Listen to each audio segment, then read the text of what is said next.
Assalamualaikum. Welcome to the final chapter of semester 2, topic 7, applications of integration. Alright, at the end of this lesson, you should be able to determine the area of the region bounded by the curve and the x-axis and y-axis, and the second one, area bounded between two curves. First of all, let's take a look on the area between the curve and the x-axis. Okay, yang ni Alright, untuk area bounded between the curve and the x-axis, we have two situations. Okay, we have two cases. Okay, you all boleh tengok dalam nota, tengok kotak yang pertama dan juga kotak yang kedua. Okey, kalau kita perhatikan kotak yang pertama ni, kita ada area. This is our area, okay? This is our area bounded between x-axis. This is your x-axis and this is your curve.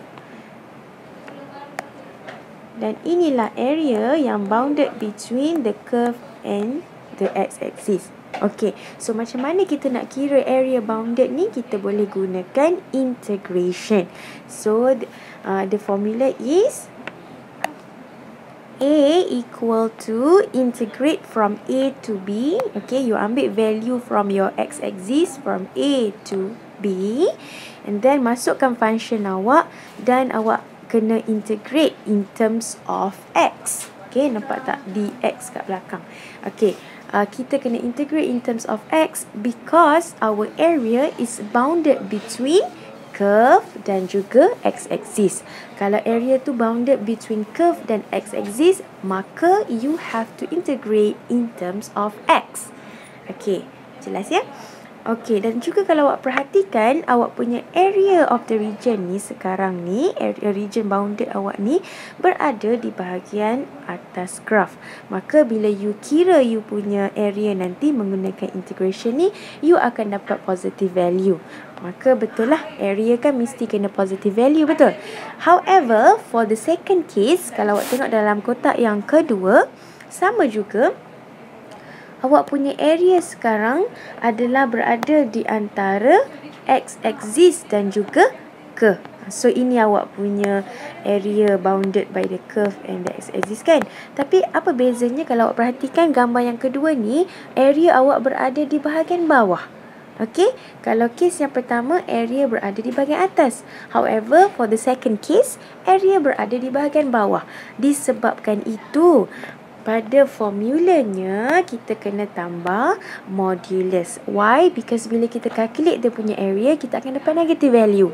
Area sepatutnya positive value, betul? Jadi, untuk eliminate the negative, we have to add on the modulus. Okay, the formula also the same. We have to integrate the function that we have from A to B. Nampak kita integrate ni from A to B. Integrate in terms of X. Lagi sekali. Kenapa kita integrate in terms of X? Because our area is bounded between curve dan juga X-axis. Okay. Hopefully jelas ya kenapa kita kena integrate in terms of X. Okay, let's take a look on the area bounded between the curve and the y-axis. Okay, sama juga. Kita ada dua case juga. Boleh tengok dalam nota kotak yang pertama dan juga kotak yang kedua. Okay, perhatikan dalam kotak yang pertama, you all ada apa? Ada y-axis. This is your y. Okay, y-axis and this is your curve. Alright, so area sekarang bounded between y-axis dan juga curve. This is your area. Dan your area berada di kanan graf. Okay, berada di bahagian kanan graf.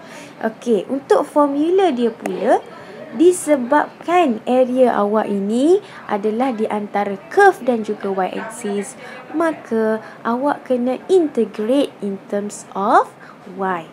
Okay, sebab itulah kat belakang ni nampak dia tulis dy. You have to integrate in terms of y pula.